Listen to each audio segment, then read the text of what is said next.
Hello expecting mother's. आज इस video में हम जानेंगे प्रेगनेंसी में एक्सरसाइज करने के फायदे।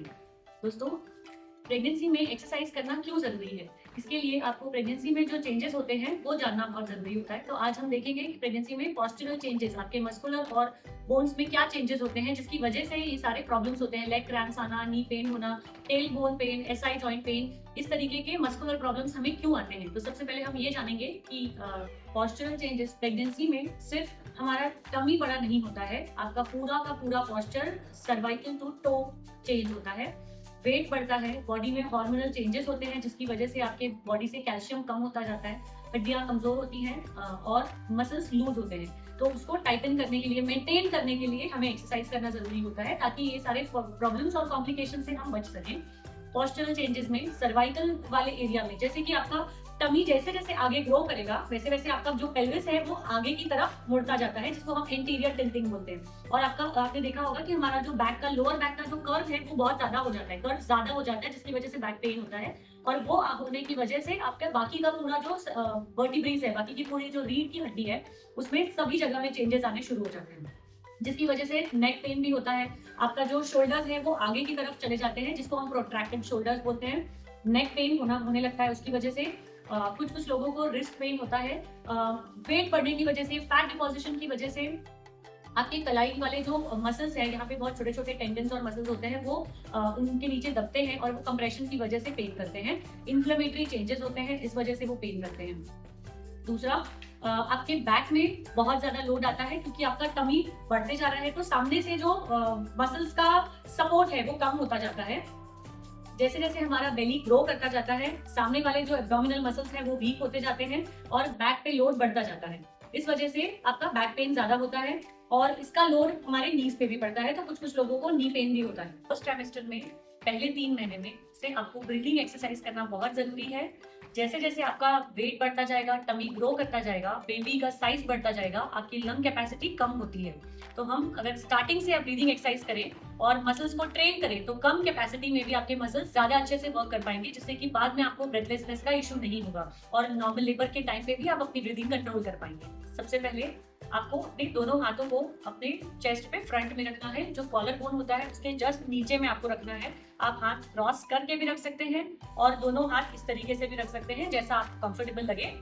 इनहेल करने के पहले, सांस अंदर लेने के पहले आपको हमें मसल्स को स्ट्रेच देना है एक, और उसके बाद सांस अंदर लेनी है। स्ट्रेच, इनहेल, सांस अंदर लेके हम इसको होल्ड करके रखेंगे। 5 सेकेंड्स होल्ड,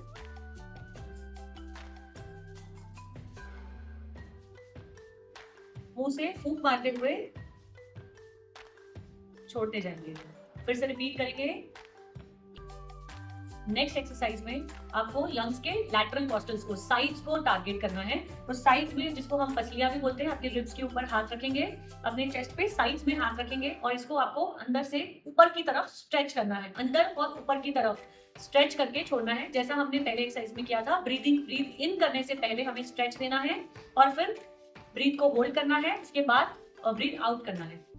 नेक्स्ट एक्सरसाइज है, इसके लिए आप कोई भी इलास्टिक बैंड या दुपट्टा ले सकते हैं। आपके दोनों हाथों से इसको पकड़ के रखना है, क्रॉस करके रखना है।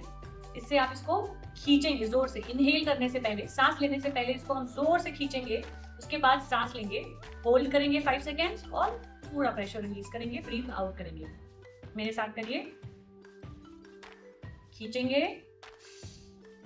Hold it, 2 3 4 5, breathe out. Breathe out के साथ साथ प्रेशर भी रिलीज करेंगे। जैसे हम हाथ और पैर के मसल्स के लिए डंबल्स यूज करते हैं, इस तरीके से हम जो रेस्पिरेटरी मसल्स है उसके लिए ये रेजिस्टेंस यूज करते हैं, जिससे कि आपके मसल्स का कैपेसिटी, हम स्ट्रेंथ को बढ़ा सकें।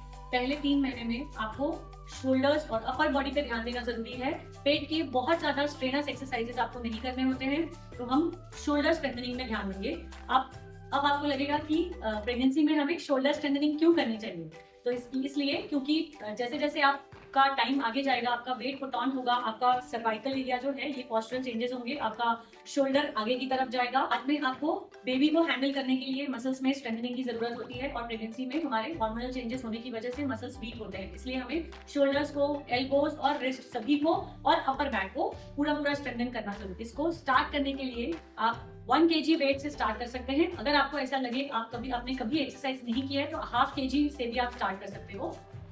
यहाँ हम 1 kg डंबल से एक्सरसाइज कर रहे हैं। आपको अपने हाथ में डंबल को पकड़ना है, दोनों पैरों में थोड़ा डिस्टेंस रखना है, जितने आपकी कमर है उतना ही डिस्टेंस अपने दोनों फुट पे रखिए और हाथ को स्ट्रेट लेते जाइए सामने की तरफ। पूरा हाथ 180 डिग्री से आपको ऊपर की तरफ लेके जाना है। ध्यान रखेंगे वेट आपके हाथ में उतना ही होना चाहिए जिसमें आपको टमी पे स्ट्रेन ना आए, इसलिए 1 kg वेट से ज्यादा ना लें। इनके 5 रिपीटेशन से आप स्टार्ट कर सकते हैं। धीरे धीरे करके हम रिपीटेशंस को बढ़ाते जाते हैं। 1 वीक में आप 10 रिपीटेशंस के सेट्स में एक्सरसाइजेस कर सकते हैं। इसके बाद हम साइड से लेंगे डेल्टॉइड मसल के लिए। साइड वाला 3 4 याद रखेंगे। हर एक्सरसाइज का सेट कंप्लीट होने के बाद मसल्स को थोड़ा रिकवरी टाइम देंगे। 5 सेकेंड्स का रेस्टिंग टाइम इनफ होता है। पीछे की तरफ आपका हैंड 60 to 70 डिग्रीज के आसपास जाता है, बस वहीं तक लेके जाएं।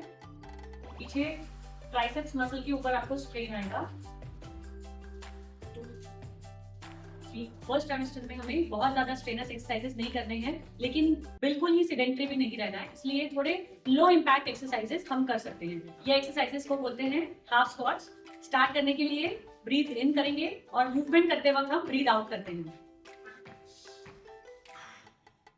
1 2 3 4 5। एक्सरसाइज करते वक्त आपको ध्यान रखना है, अगर आपने कभी एक्सरसाइज नहीं की है तो ये मूवमेंट्स आप लाइट स्टार्ट कर सकते हैं। बहुत ज्यादा नीचे तक ना बैठिए, स्लोली धीरे धीरे करके हमारा स्टेमिना और स्ट्रेंथ बढ़ती जाती है, वैसे वैसे हम एक्सरसाइजेस बढ़ाते जाते हैं। नेक्स्ट है हम साइड स्ट्रेच करेंगे। अपने हाथ को कमर पे रखिए और एक साइड से हाथ को साइड की तरफ ले जाते जाइए। ध्यान रखेंगे आपका हाथ कान के पीछे या कान के ऊपर होना चाहिए, कान से आगे नहीं आना चाहिए। और यहाँ से आप जितना नीचे तक आप जा सकते हैं, शुरुआत में हो सकता है आपके बॉडी में टाइटनेस हो, तो आप जहां तक जा सके वहां तक जाइए। स्ट्रेच को फील कीजिए, होल्ड कीजिए, 5 सेकेंड्स होल्ड करेंगे, ब्रीथ इन ब्रीथ आउट करते रहेंगे और धीरे धीरे वापस दूसरी साइड में रिपीट करेंगे। प्रेगनेंसी में लेग क्रैम्प्स बहुत कॉमन है, और लेकिन इसे एक्सरसाइज से कम किया जा सकता है, आप इससे निजात पा सकते हैं। अगर आपको लेग क्रैम्प्स फर्स्ट ट्राइमेस्टर से ही आते हैं तो आपको ये एक्सरसाइज करनी चाहिए। इसके लिए आपको पैर लंबे करके बैठने हैं। आप इस तरीके से हाथ का सपोर्ट लेके भी बैठ सकते हैं या फिर बैक सपोर्ट लेके भी बैठ सकते हैं। पैरों को थोड़ा दूर दूर रखेंगे, जितनी आपकी कमर है उसके हिसाब से पैरेलल रखेंगे पैरों को, और एंकल को स्ट्रेच करना है अपनी तरफ। दोनों पंजों को अपनी तरफ खींचिए, आपको ये काफ मसल्स में स्ट्रेच फील होगा। अगर आपको ऑलरेडी लेग क्रैम्प्स आते हैं तो स्ट्रेच बहुत ज्यादा नहीं करेंगे शुरुआत में, अदरवाइज वो एपिसोड रिपीट हो सकता है। धीरे धीरे करके वो प्रॉब्लम कम हो जाती है।